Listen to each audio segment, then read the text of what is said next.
بسم اللہ الرحمن الرحیم۔ اللہ تبارک و تعالیٰ کے نام سے شروع جو بڑا مہربان اور نہایت رحم کرنے والا ہے۔ ابلیس فرشتوں کی ایک جماعت میں سے تھا جن کو جن کہا جاتا ہے اور وہ جنت کے خزان ہیں۔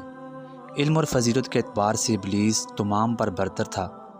جب اللہ نے تمام فرشتوں کو حضرت آدم علیہ السلام کو سجدہ کرنے کا حکم دیا تو تمام فرشتے حکم الہی کو بجا لائے ماں سوائے ابلیس کے۔ اس نے غرور اور تکبر سے حکم خداوندی کو ماننے سے انکار کر دیا اور سجدہ نہیں کیا۔ اللہ تبارک و تعالیٰ نے اس کو جنت سے نکال دیا اور زمین پر اتار دیا۔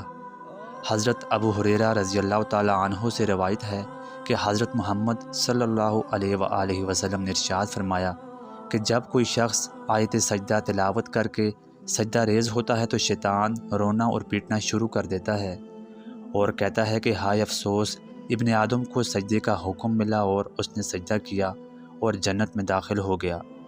مجھے سجدے کا حکم ملا اور میں نے انکار کیا اور جہنم میں چلا گیا۔ جب کوئی انسان اللہ کے حضور سجدہ کرتا ہے تو یہ وہ عمل ہے جس کو دیکھ کر شیطان کی آہ و بکا شروع ہو جاتی ہے اور وہ افسوس کا اظہار کرتا ہے اور رونا اور پیٹنا شروع کر دیتا ہے۔ سرکار دو عالم حضرت محمد صلی اللہ علیہ وآلہ وسلم نے شیطان کی 6 اور کمزوریاں بھی بتائی ہیں۔ ایک دفعہ حضور علیہ السلام نے شیطان کو دیکھا جو بہت زیادہ لاغر اور کمزور نظر آ رہا تھا، تو آپ صلی اللہ علیہ وآلہ وسلم نے اس سے پوچھا کہ تمہارا یہ حال کیوں ہوا ہے؟ شیطان نے کہا کہ ہے رسول خدا، آپ کی امت کے 6 کاموں کی وجہ سے میں پریشان ہوں۔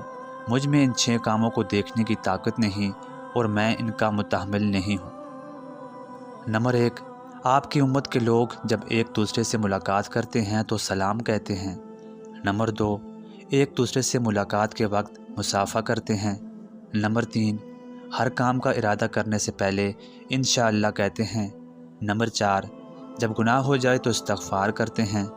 نمبر 5، آپ صلی اللہ علیہ وآلہ وسلم کا نام سنتے ہیں تو صلوات پڑھتے ہیں۔ اور نمبر 6، ہر کام کی ابتدا سے پہلے بسم اللہ الرحمن الرحیم کی تلاوت کرتے ہیں۔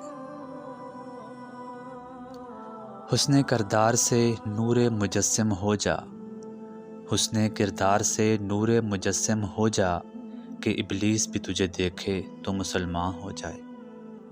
آج کی ویڈیو میں اتنا ہی۔